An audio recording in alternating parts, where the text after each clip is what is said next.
আমি ফিরেছি ফের তোমার কথায়, আর তোমার মায়াবী স্পর্শে আশ্রয় নিতে বারবার বিগত শত সহস্র আলোকবর্ষে।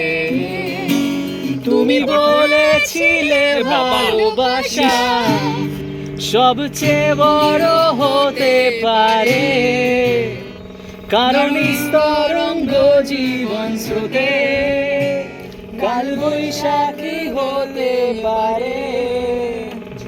ঘরে ভাঙা ভালোবাসা পারে ফের অন্য ঘর ভরে দিতে, বিশ্বাসে নিঃশ্বাসে ভালোবাসা পারে তুচ্ছ করে দিতে।